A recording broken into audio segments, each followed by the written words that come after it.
Hello, sports fans, and welcome to Let Me Speak, the show that shares sports' biggest headlines explained, uninterrupted, and maybe a little audacious. I'm Joe Braverman, and today's topics we'll be discussing are breaking down how the Avalanche defeated the Lightning for the Stanley Cup, plus what to expect when the NBA offseason kicks off, and did Serena Williams play in her final Wimbledon event? It's episode 78 of Let Me Speak, and it starts right now.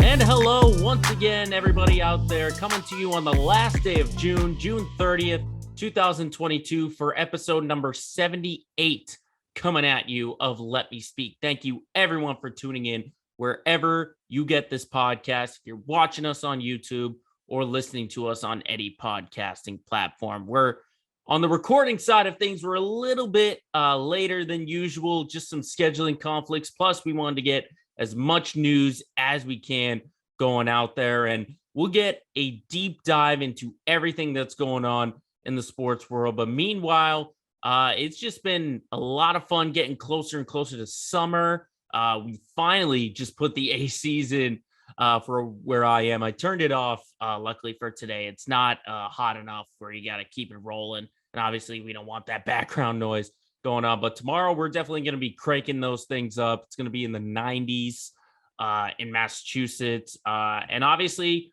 4th of July weekend. You can't get past that. So I hope everyone's going to be safe out there and enjoy this special holiday. It is on a Monday, so it's almost like a 3-day or a 4-day weekend for some people. I know for me, it's a no-day weekend because I still got my regular job schedule. So just hope everyone is very safe out there and enjoys the 4th of July, not just the day on Monday, but on the weekend. And obviously in the summer, some things do kind of slow down, at least in the sports world. I mean, baseball is really the only thing that's going on. I mean, you've got Wimbledon that's going on right now. Of course, you got some golf news heading out there, but obviously the start of summer marks the end of the NHL season. And of course, it ends with the Stanley Cup, and we finally have our champions, and that is the Colorado Avalanche. I'm a little bitter because I said 5 games they would do it, and they were 1 game off. 1 game off. They beat the Lightning in 6 games. They won in Tampa, 3rd overall Stanley Cup, first time since 2001, and it was Ray Bourque. I know I was going back and forth on like, who was it? Who was the former Bruin that finally got that win with Colorado? And it was Ray Bourque, you know, the legendary Bruin that finally got his cup. So I finally was able to go back on that. But we're not talking about 2001. We're talking about 2022 and how the Avalanche did it, just with speed and with depth. You know, you could look at all the numbers that they had, not just in the regular season, but in the postseason as well. But you could just use the eye test and look at them on the ice, and you could just see them moving up and down the ice. It felt like they had the momentum pretty much in every single game. And in terms of how they got to the Stanley Cup, I mean, it's hard in the NHL because the top teams out there, you know, the 1 through 4 or whatever, you know, it's not like in other sports, you know, if you look at the NFL or the NBA, where you say, oh, those top teams that are easily going to be in there. You can't really say that a lot about the NHL. I mean, more times than not, it's sort of like the 3-4, the mid-round or the mid-level playoff teams that get to the final rather than, you know, the top seeds. I mean, come on, the Tampa Bay Lightning were a 3 seed in their playoff run, and they got to the Stanley Cup. So, I mean, seeding doesn't really matter, but I mean, this was the rare exception for Colorado. I mean, they were the best team in the West record-wise. They were 16-4 during the whole postseason run.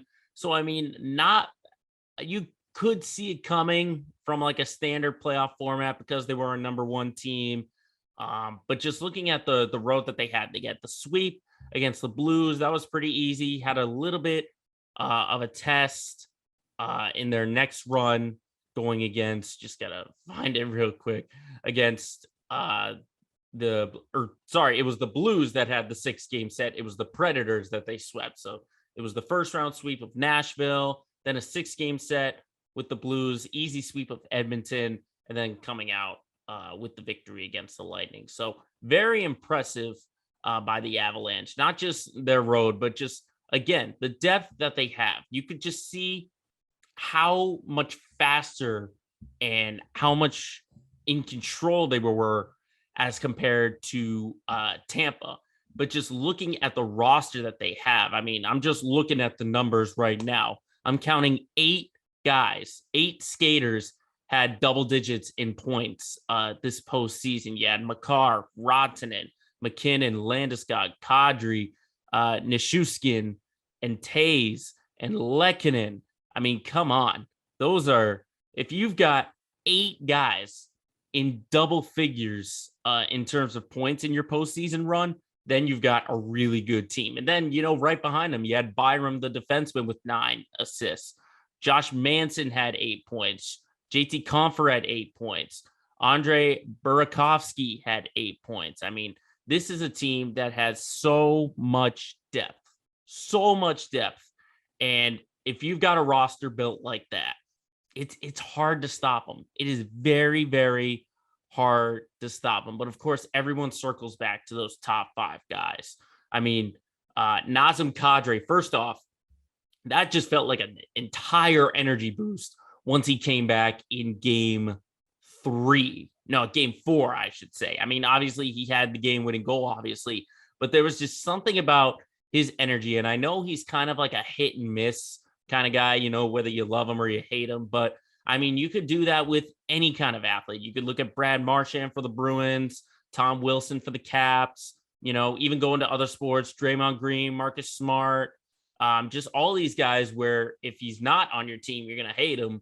But if he is on your team, you're going to love him. And just something about his presence really turned things around, the way he's able to turn the game around so much. I mean, 7 goals and 8 assists in his postseason run. I thought that return was absolutely huge because, I mean, if he didn't come back, there was opportunities of thinking 2-2, and it would have been an entirely different series. So I credit Kadri for that. Obviously, Landeskog and McKinnon, the 2 big scorers, along with Rantanen. I mean, Rantanen had 20 assists in this postseason run. McKinnon had 13 and 11. Landeskog had 11 and 11.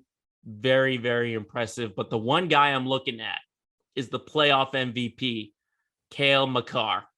8 goals, 21 assists, 29 points in the postseason. And I'm just going to say it right there with full-fledged confidence. This dude is the best defenseman in the NHL. Best defenseman in the NHL. I don't care. You could put him up against anybody else. I'm still picking Makar over every other defenseman that the NHL has, just because of his two-way. I mean, he's obviously a pass-first defenseman, but he is still not afraid to get in there and score it. And if you have a defenseman with a score-first kind of mentality, something like that, I think it's very, very vital to have. And obviously, you could see it. He won the playoff MVP. He got that trophy. And I just was very, very impressed with Makar's play, the way that Colorado sort of not necessarily leaned on him, but they wouldn't be anywhere without Makar on the defense. And not only that, but if you've got him complementing guys like Taves and Byram and Manson on the second line and the third line, I mean, as I say, depth for this Colorado team.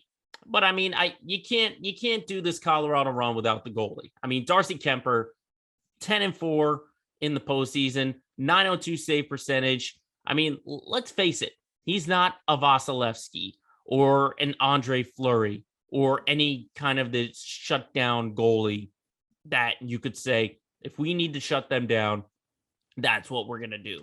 But look at Kemper, what he did. I mean, take away that 6-2 loss in the Stanley Cup against Tampa. And he shut down, I should say, a very strong Tampa scoring team. I mean, he gave up 3 in game 1, had a shutout in game 2. Then obviously it was the 6-2 loss. Gave up 2 in that overtime win. Gave up 3 in the game 5 loss, and then only gave up 1. This is a high-scoring Tampa team that gets there with their offense, and Kemper was able to shut them down. I mean, props to Kemper. You know, sometimes you just go on a good run. You go on a good run, and keep in mind, this was a dude who missed the entire conference finals. He didn't start one game in the conference finals during that Edmonton sweep, and he was able to come back healthy, put on a show, and help the Avalanche. So the Avalanche were just able to get help all around from the forwards to the defensemen to Kemper and net. They just had it all working out so well. So props to Colorado for winning the Stanley Cup. But of course, the other side, we got to talk about Tampa, because let's face it, this was a team going for the three-peat, which is very, very hard to do. I'm not talking about just in the NHL, but a three-peat for any sport is very, very hard. I mean, the last three-peat you got to go back to are the Patriots in the early 2000s. So we're looking at about 20 years since the last time we saw a three-peat. And, you know, we've seen teams come close like the Warriors in the NBA, but eventually they weren't able to do it. And we're now just learning about all of the injuries that the Lightning were able to deal with. I mean, Braden Point had a quad tear, for crying out loud, and he still tried to go. So props to Point for at least giving it a shot. You also have, you know, just looking at it real quick, Nikita Kucherov, he had a sprained MCL. Bellemare had an MCL injury. Hagel had an injury. Corey Perry, Cirelli, Paul. So, you know, you could kind of see it on the ice that they just weren't able to keep up with Colorado. And, you know, part of it is we're seeing it right here with all these injuries stacking up. But at the same point, there's also fatigue. I mean, Tampa has just been go, go, go from their first Stanley Cup in the bubble when they won it in 2020. Then the Stanley Cup last year ended in July, and then it's a quick turnaround, and you're playing games in September. And, you know, sometimes you just need a little bit of a reset, you know, not necessarily, you know, a full-fledged drop off or a rebuild, but just a reset. And, you know, I just think it was part of it was fatigue. I think a lot of fatigue was in there, kind of similar to the Celtics in the NBA, in that they went through so much early on, and it eventually added up. And I mean, props though to Tampa though for making it to the Stanley Cup and even having a shot at the three-peat. Because I mean, come on, you were down 3-1 to Toronto. You came back and won that series. You took easy care of Carolina. And then you come back when things didn't look that good against the Rangers. You come back down, you're down 2-1, and you win 3 straight, and you win that series. So I give full credit to Tampa for their playoff run. I still wasn't expecting them to win, just because a three-peat again is so hard, and Colorado was just the better team. Where they go from here, you know, honestly, if you ask me, I would still give them, you know, my favorite tag coming out of the East, at least, just because I don't see any other team in the Eastern Conference right now where you could say, oh, that's definitely a Stanley Cup team right then and there. You know, you have Stanley Cup aspiration teams, but in terms of like who can actually get it done, I find that really hard to see in the Eastern Conference, you know, outside of Tampa. You know, the Lightning are proven champs, and I would favor them coming out of the East in 2023. You know, if you ask me, you know, a lot of things could change if you get to like offseason and injuries and stuff like that. But for right now, I'd still, you know, if I'm going to Vegas and I'm putting my odds on it, I'd still put Tampa in my favorites coming out of the Eastern Conference. And the West is a totally different story because, as always, the West is much stronger than the East. So, I mean, what a Stanley Cup, though, it was. I'm really looking forward to 2023, what happens with all these teams responding. if Colorado can defend or if Tampa can get back and try and get back to the mountaintop. But for now, I will salute the Colorado Avalanche for getting back on the mountaintop and winning the Stanley Cup.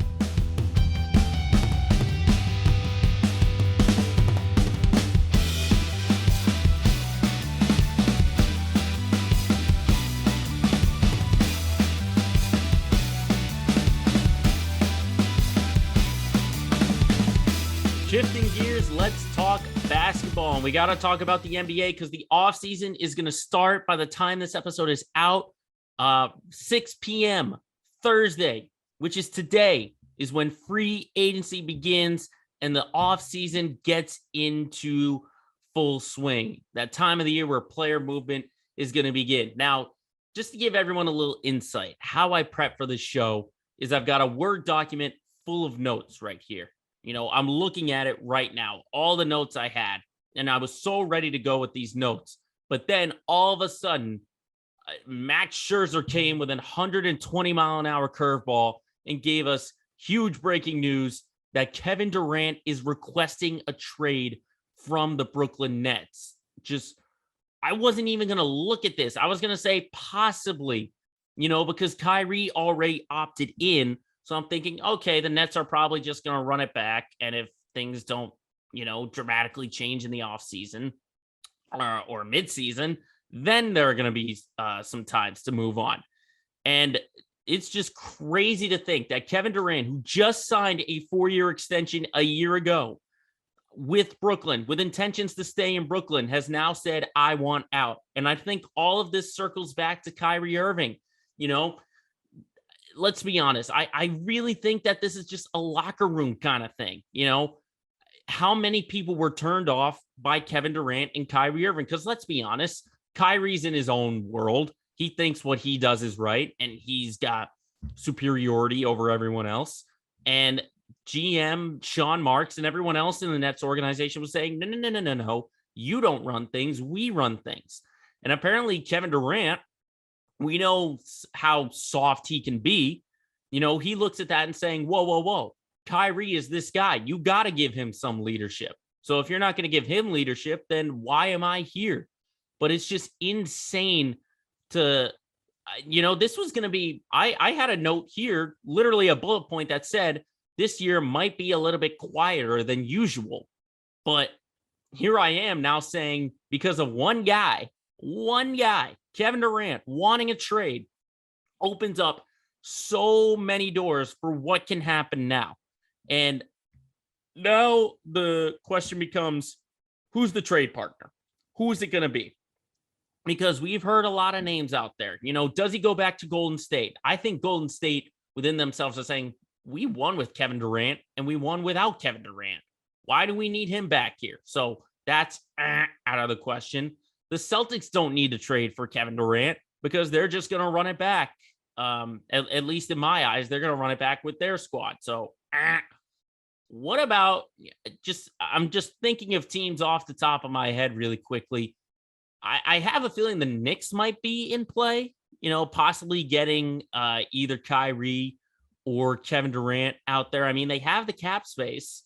But, the Knicks already traded their assets to go after Jalen Brunson. They probably wouldn't have done that if they knew Durant was possibly out there on the trade market. Does he go back out west? Does he go back out east? I don't know, but there's so many questions, and this is only day one. It's only day one of the NBA offseason. I mean, I have a bunch of notes going on here of what's already happened, but it's going to be crazy. It's going to be crazy because this is going to be the story that dominates the summer is where does Kevin Durant get traded to? That's going to be the question. And it could go back to what the Clippers did when they got Kawhi Leonard and Paul George. Maybe there's a big free agent that gets signed and then a big trade that happens to pair them together. We don't know. It's just going to be fascinating to hear about what's going on in the Brooklyn locker room. If we hear from Kyrie and KD or even Ben Simmons, possibly, this is just it's going to be a story that we could talk about week after week after week, considering the fact that Kevin Durant has now put in a trade request to get out of Brooklyn. But outside of Kevin Durant, there's also some free agency news that impact the offseason. I mean, we've got players that have already decided on their player options. You had the aforementioned Kyrie Irving, who opted into his deal. He's going to make 36.5 mil. And then you had Russell Westbrook opt in with the Lakers at 47 mil. Not to say that they could still be traded, because they still can. Possibly a sign and trade with the Lakers could go down. That's another name out there with Kevin Durant. That's a possibility right there. And then you got players who already opted out, like Bradley Beal and James Harden. They've opted out of their deals, but there are reports from NBA insiders that are saying that they could re-sign. We're hearing with Bradley Beal, he could go with the Supermax with Washington. James Harden has said he could take less money, so Philly could start building around him and Embiid. I think, at least on the James Harden side of things, that's him looking at himself.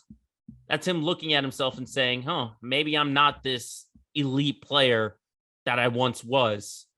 Maybe I need some help. And props to Harden for saying that. I keep saying over and over and over, this is a dude who's got to learn to be selfless. And it's taken until he's 33 and he's past the prime of his career to say, I'm not the guy I once was, because he's forced himself off of two different teams. He forced himself out of Houston, forced himself out of Brooklyn, and he doesn't want to be that guy in Philly. So I think there's no other option for Harden, if you ask me, outside of Philly. If you ask me if he's going to sign anywhere else. And then Bradley Beal, there are those options, but he's not a Supermax guy in my eyes. He's not a Supermax player, but if he wants the money, go for it. Go for that money, Bradley Beal. And then you already had a bunch of trades going down earlier in the week. You had the Wizards getting KCP and Ish Smith, getting them to Denver for Monty Morris and Will Barton, possibly complimentary for Brad Beal. Yeah, the Knicks clearing a bunch of cap space by trading Nerlens Noel, Alec Burks, a bunch of picks to the Pistons. And if you ask me about the Knicks, this seems so stupid of them. They continue to surprise me with like sort of that what are you doing kind of thing, because they're creating all this cap space. They're getting about, $45 million in cap space to sign Jalen Brunson.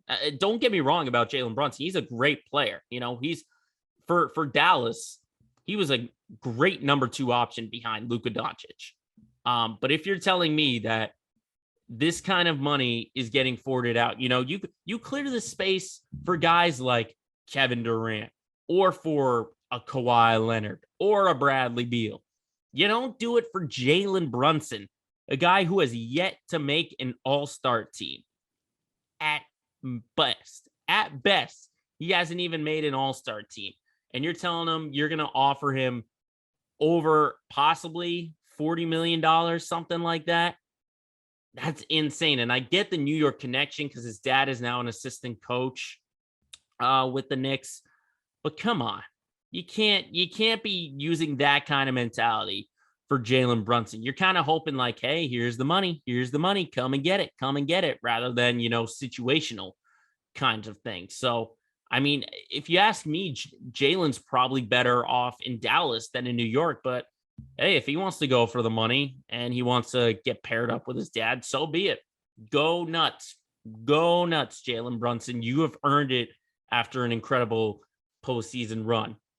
But I think the biggest trade so far has been the Hawks and the Spurs. Atlanta getting DeJounte Murray from San Antonio. They did have to give up 3 first-round picks plus Danilo Gallinari. Gallo's probably going to get bought out, but that's just another team in the East that's going to get a little bit better. That possibly opens the door for another name like Kevin Huerter, possibly on the trade market. John Collins has been another name getting floated out there. But, I mean, Atlanta, they're finally making moves. They're finally realizing, okay, let's build around Trae Young. And now you've got another scoring option in the backcourt with Murray. Now, granted, he is a point guard, and having 2 point guards in that backcourt is going to be a little bit tricky for me. I sort of see Murray as a point guard kind of player, even if he's not listed like that on the depth chart. But this is still a great two-way player. He fills it up. I think it was like 21 points, 9 rebounds, 8 assists, something like that, and he's a great defensive player as well.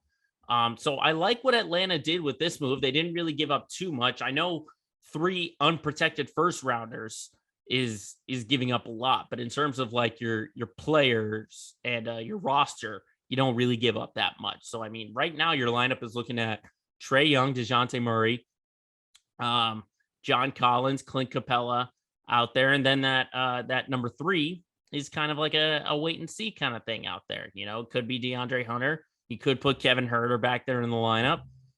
You could even put Bogdanovich in there. You never know. You never know with Atlanta, but that's an Atlanta team who looks at the East and says, everyone's getting better. It's time for us to get in there. So now they're sort of in that, to me, at least, that sort of middle of the pack kind of thing, like they were in 2021 when they made the conference finals. They're right in there with Chicago and with Philly and all those teams.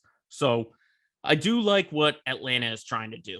But I think the biggest name out there on the free agency market, because like as I said in the headline, I think it's going to be a little bit quieter than the usual, but I was talking on the free agency market kind of things, not necessarily with the trade and all that with Kevin Durant now. But I think the biggest name out on the free agency market has to be DeAndre Ayton. And granted, he's a restricted free agent. He might be the biggest name that's on the move.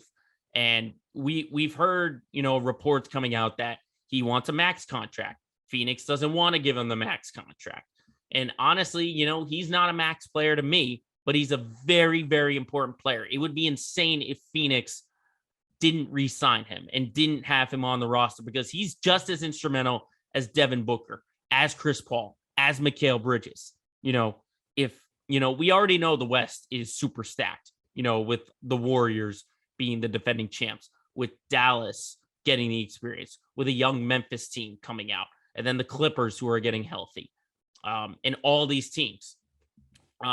So if Phoenix loses DeAndre Ayton, they're going right back to the bottom, not necessarily the bottom of like getting back in the draft lottery, but they're not going to be the top team in the West again, like they were the past 2 seasons, because DeAndre Ayton is one of the best big men that the league has today. And if you let him go, that would be insane. So hopefully, Ayton and Phoenix can find a way to sort of meet in the middle. And granted, you are dealing with some cap stuff.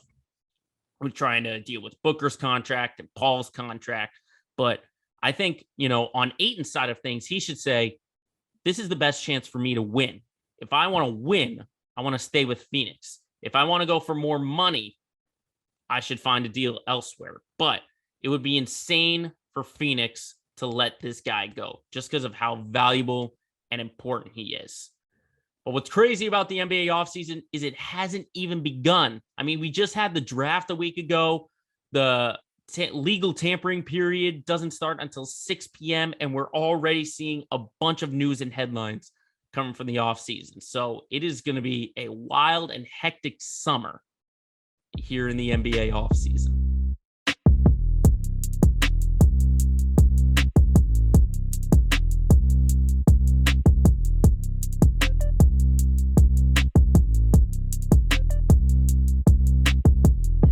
There is much more to talk about in the world of sports, and we can't fit them all into a bunch of different segments, but let's condense them into one big segment. It is time for Quick Hits.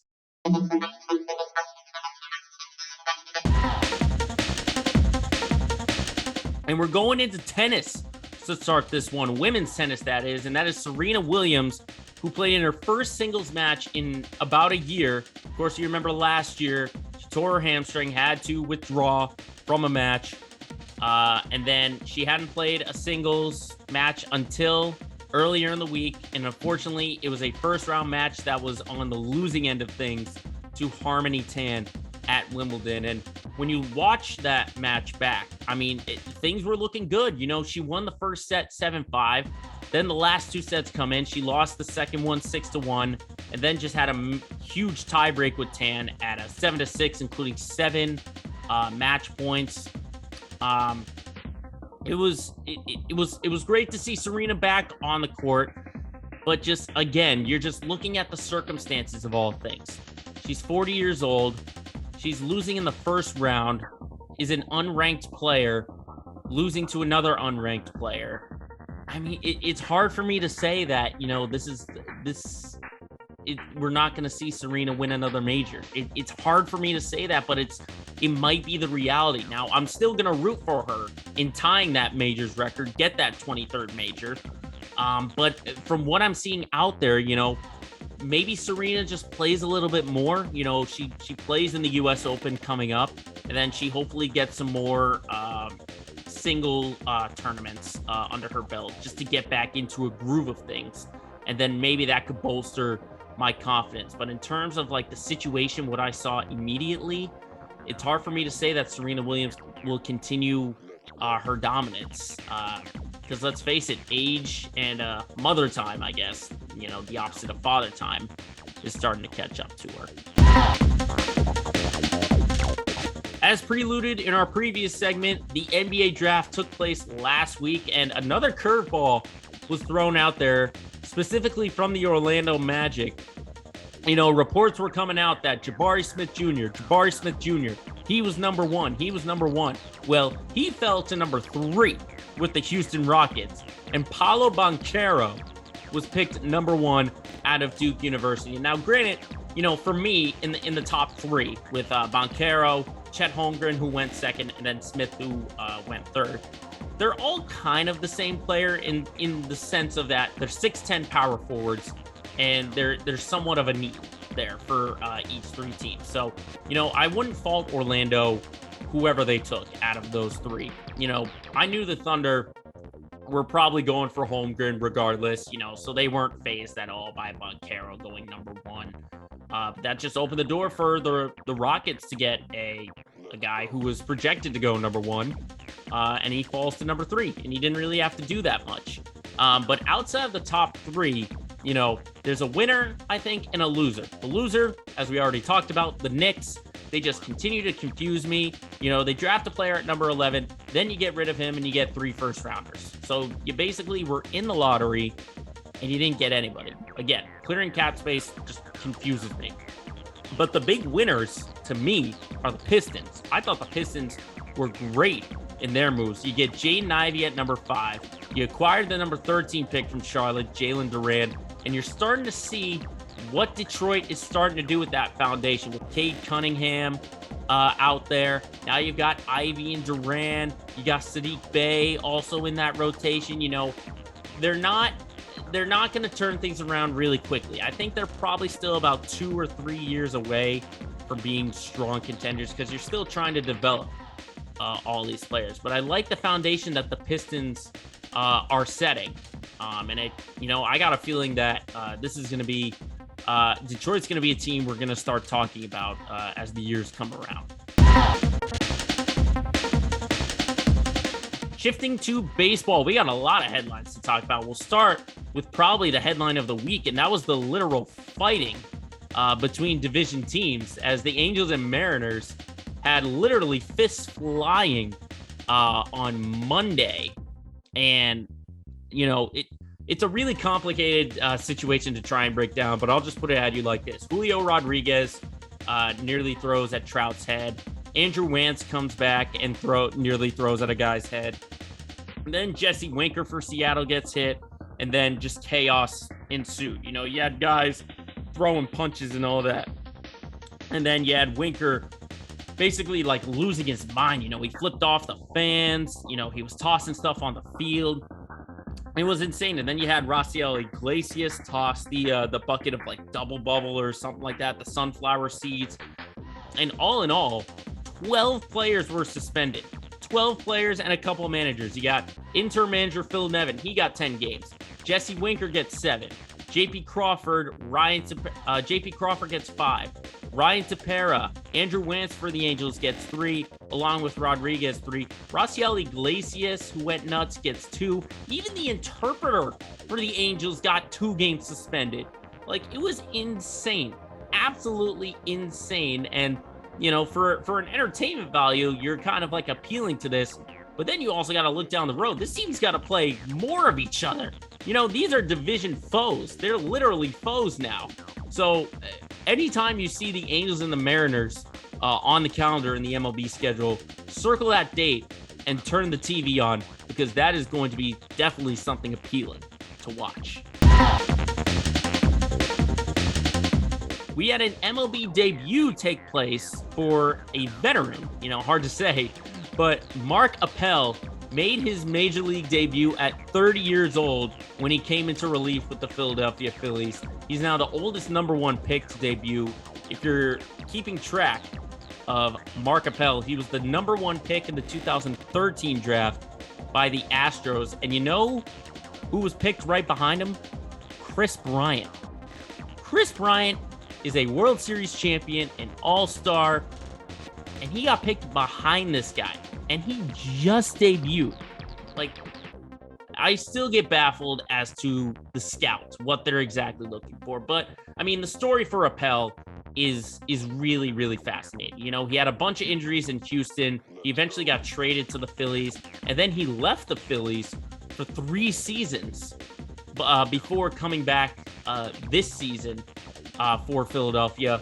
And sure enough, he gets called up in a relief appearance, and it's almost like a giant weight lifted off of his shoulders, because there was so much hype. I even remember it. There was hype from Appel, because I remember he got drafted by the Pirates the year before, but instead he wanted to go back and play high school, I believe, or college, something like that. So then he reclassifies into the draft, and he gets to be the number one pick for Houston. And Houston was totally in the cellar at that time.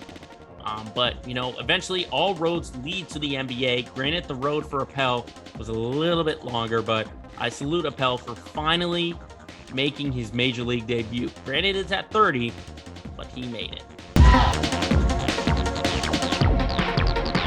Speaking of the Phillies, though, they lost another name to injury, and it's probably the worst name that you could lose. Bryce Harper got hit by a pitch, broke his thumb, and is now out indefinitely. This is a huge loss for the Phillies, because, keep in mind, this guy still had a UCL tear, so he couldn't field, but he could still hit. And he was basically on the same course Harper was from his MVP year, hitting .318, 15 homers, 48 RBIs. He was definitely going to be an all-star this year and probably get into the top 3 at least in terms of MVP voting in the National League. And looking at the standings in the MLB, this was a Philly team that was still crawling to at least stay afloat. You saw what happened when they got rid of Joe Girardi. Things turned around. And now you lose your best hitter, your best player, and you're just hovering at 500 with him. So it's going to be really... I want to see how the Phillies respond, because this is why you get guys like Nick Castellanos and Kyle Schwarber to sort of try and relieve that offense. But with a guy like Bryce Harper, it's really hard to replace him in the lineup. And, the East in the National League, the NL East is very, very tough. You got the Mets, who are one of the top teams in the National League. They're leading the division. The Braves are turning things around. And then you have the Phillies. But you also have, you don't have to worry about the Marlins and the Nats. But they can be, like little gnats, no pun intended, and just sticking around and kind of playing spoiler, essentially. So where the Phillies go is going to be really interesting to see. And that is a wrap up on this week's edition of Quick Hits.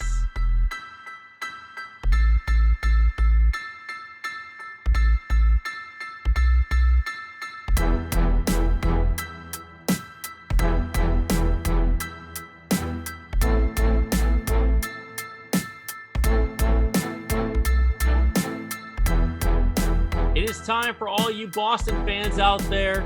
It's your segment, our Let's Get Local segment of the week. And it's kind of a quiet segment, though. Only got Red Sox and Celtics to talk about this week. Let's talk about those Red Sox, shall we? What a month of June they've had. 20 and 6 in the month of June. This was a team that was 11 and 19. heading into May. And look at the turnaround that they've had. I was talking about it with one of my co-producers over at WEI. You take away the month of April, that really, really crappy month of April, and maybe the first week of May or whatever, and you could have a team that might only be like 4 or 5 games behind the Yankees instead of 13 back, looking at the standings right now. But everyone this week wants to talk about the Toronto series because obviously they were in Toronto, some really, really tough games. And the big headline that gets out of it is all the players who couldn't go to Toronto because of the vaccine mandate. Those players include Chris Sale, but he wasn't ready to return anyway. Jarren Duran couldn't come. You lose a bunch of base running and a bunch of offense right then and there. And then the big one was Tanner Houck, because Tanner Houck is your closer. And you had a save situation going on in the 9th inning Tuesday night. You were on top 5-4, and instead of going with Tanner Houck, who you normally have in the position, you go with another reliever and you lose the game 6-5. I don't blame Alex Cora for trying to do something like that. But in terms of just the situation, I again circle back to Chaim Bloom. Like, what are you doing sort of giving this, what are you giving him? What are you giving him, essentially?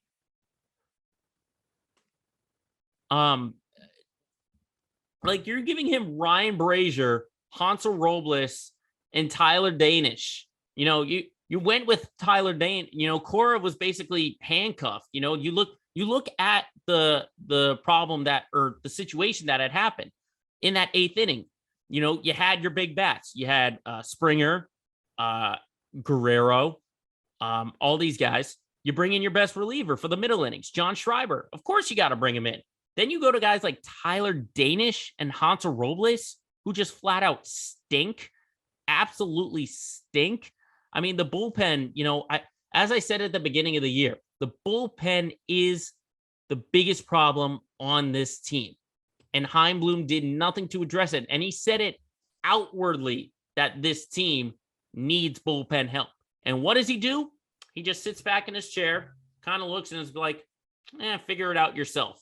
Like, it still blows my mind what Chaim Bloom decides to do with this team. Because I don't blame Tanner Houck. It's obviously we've done this vaccine mandate talk all throughout sports for about a year or so. So we don't have to get deep into, my body, my choice, blah, blah, blah, because I've said it over and over every single time we talk about the vaccine mandate. Like, whatever your choice is, I'm going to respect it and I'm going to back away. I'm not, am I going to have an issue with it? Sure. But I'm not going to get in the way and say, get the damn shot, get the damn shot. I'm going to avoid that at all. But you saw this situation coming. If you're Chaim Bloom, you knew this situation was coming up. Why do you continue to just say, here you go? Does he really trust the farm system? Does he really trust a bunch of young guys? Granted, there are a bunch of injuries out there. There's still no Eovaldi, still no Whitlock. Josh Taylor's still rehabbing down in Worcester. So it's situational for Alex Cora. I get the kind of moves that he's trying to make, but at the same time, what is he being set up with? He's not being set up with much. And the same thing could go, with last night in the 9th and the 10th inning. You got Bobby Dahlbeck as a pinch hitter, and you got Trevor Story as a pinch runner. Like, I would have put Story as a hitter, not a runner. Like, I'm just, luckily they got the win last night in extra innings. Things were not looking pretty, but I still think this is a middle of the pack kind of team where, as we said, they won against the teams they had to win against. Okay. They took series from the A's, the Tigers, the Mariners, the Angels, the teams that stink. They got the wins. You get the benefit of sweeping in Cleveland, a team that was at near the top of their division. And now you've lost 2 out of 3 to the Blue Jays. It's kind of a setback, but you can reset yourself with a really crappy team in Chicago now. taking on the Cubs. So get 2 out of 3 there, and you'll be able to reset yourself. I mean, this is still, they're still on the road trip 4-2, 4-2 on the road trip. And they get the off day today to get everyone to reset. But, I'm loving what the lineup is doing right now. I'm a big fan of Rob Refsnyder. The fact that he's come up from AAA and has started just raking right now. He's gone nuts hitting the ball with home runs and base running. Jarren Duran, even though he didn't play in the Toronto series, I still love him for his speed and just his overall improvement from when he got called up last year. I love the lineup. It's just the bullpen that's going to continue to give me headaches and give me issues for the fact that there are these kind of close games and games where you need your bullpen to come through. They can do it against the really bad teams, but when it comes down to the important times, when you're playing the Blue Jays, or eventually when you're going to be playing the Yankees and the Rays, and you're going to be playing the Blue Jays again, this is where you need them. You absolutely need them. So, we'll just have to see what the Sox do, but this is going to be a nostalgia series for me because you've got arguably the two most historic franchises in baseball, the Sox and the Cubs. They were both lovable losers at one point. They both broke their droughts. And I can't even remember the last time the Sox went to Chicago and played the Cubs. I mean, we're talking years now for two of the most historic franchises. And it's weird to have a Friday afternoon start. I would have thought it would be a Friday night. But it's going to be really fascinating to watch because, arguably outside of, I'll just put it like this. My 3 favorite teams to root for in baseball are the Red Sox, the Tigers, and the Cubs. Why do I say the Tigers? Because legendary pitcher, the late great Mark Fidrich, grew up in my hometown, and I got to know him and his family. We've gotten to be really close. The third favorite team I like to root for is the Cubs because outside of Fenway, Wrigley Field has been the other big league ballpark that I've been to, and Wrigley is just as historic as Fenway. So that's sort of why I root for the Cubs. Definitely not going to be rooting for them this weekend. Don't get me wrong on that. But I just think from a nostalgia purpose kind of thing, I think this is going to be a really fun series to watch when they head to Wrigley and take on the Cubs. But that's the team on the field. Off the field, let's talk Celtics because off-season questions continue to come around. Do you trade Marcus Smart? Do you run it back with your full team? What free agents are you going to go after? We're hearing reports about the names that they are interested in. We heard Alec Burks was a name, but he got traded to Detroit. Danilo Gallinari is a name. He just became a free agent after buying out with San Antonio. Would he come on that mid-level and that $6 million mid-level? If Gallo wants to win, that can help your bench scoring right then and there. I think that would be huge for Gallinari to sign with the Celtics because you've got a guy who's not only got some size in the front court. You can sub him in as a 3 because that's really what you're looking for. You're kind of looking for not only bench scoring, but sort of like that wing depth. I thought, Neesmith could have, built into that, but you sort of have a safety net if you bring in Gallinari. If Neesmith doesn't develop into that, player you hoped he would be when you drafted him, you still have Danilo Gallinari who can knock down shots. He can knock down shots and he can give you scoring off the bench. That's what you don't got to worry about at all. And then once you get that bench scoring, then you look back on, okay, is there a point guard out there that you could possibly upgrade from? Because let's be honest, the point guards you have now, Marcus Smart, he's not the traditional point guard. He's not the scoring point guard. Derek White, he's kind of in that same boat. And Peyton Pritchard, I don't really see him as a point guard. I just see him as a really low 2 guard, kind of similar to Avery Bradley when he was with the Celtics. He was more of a 2 guy rather than the point guard. So I think, I'm going to say it over and over and over again. No drastic changes for the Celtics team. I think you keep Marcus Smart. I think you stay clear and away from any kind of Kevin Durant trade. I say get that thought out of your mind because you're going to have to include Jaylen Brown in that trade, and you are not giving up Jaylen Brown. I am one of those fans who wants to keep Jaylen Brown for as long as possible. So you have him and Tatum. You keep Smart. You still got Time Lord and Al Horford. It's going to be really interesting to see what Brad Stevens can do. Obviously, you still got that TPE, that trade level exception that goes until July 17th, and it's for $17 million. So what are you going to do with that? Who are you going to get? There's still plenty of time to figure that out, but questions are going to come aplenty for the Celtics as they begin their offseason. And for people here in Boston, it's only a matter of time before we start to see some big headlines dominating the state.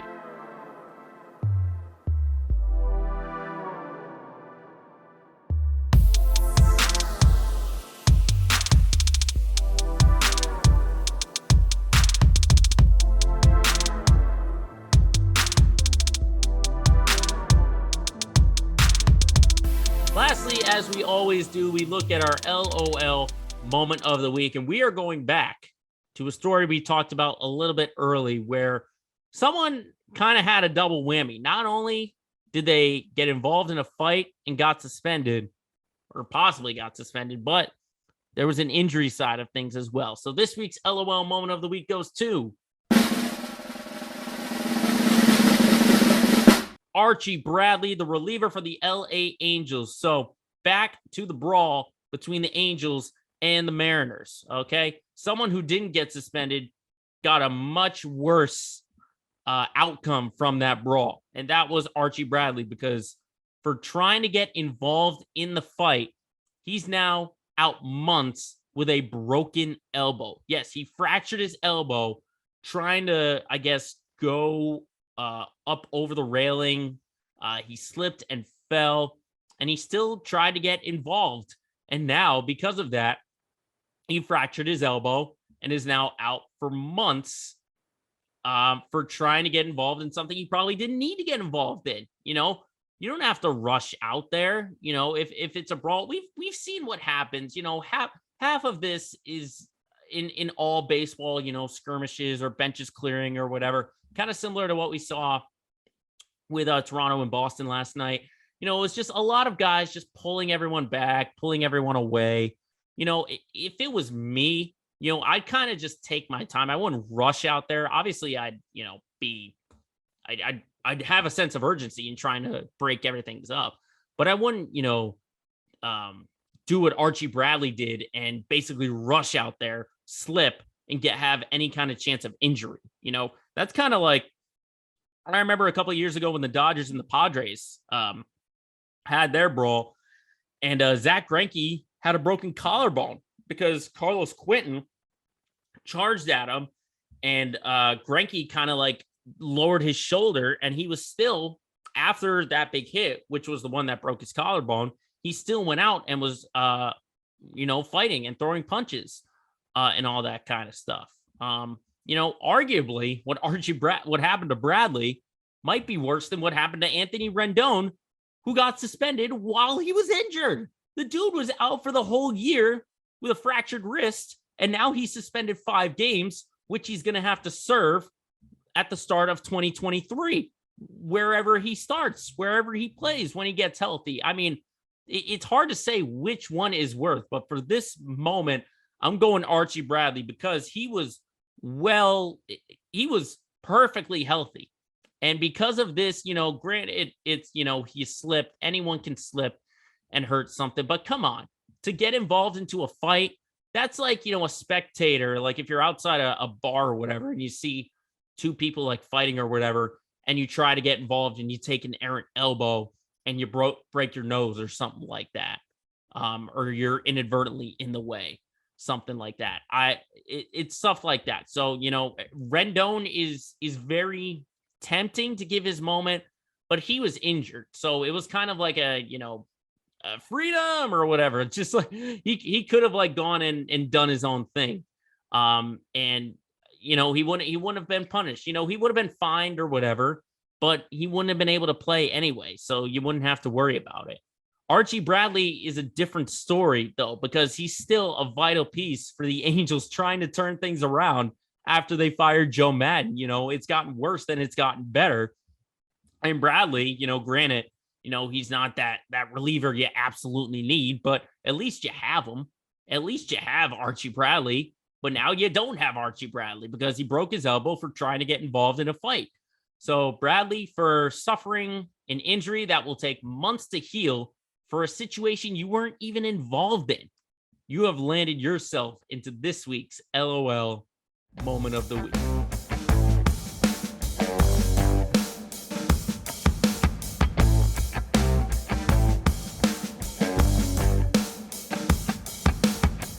So that wraps it up for this edition of Let Me Speak. Thank you everyone for tuning in. If you're watching us on YouTube or listening to us on Spotify or Apple Podcasts, make sure as always you follow our social media pages on Twitter, Facebook, and Instagram. All you got to do is search Let Me Speak Podcast. And remember, as always, if you got a point you got to get across, just let the whole world know. Shut up and let me speak.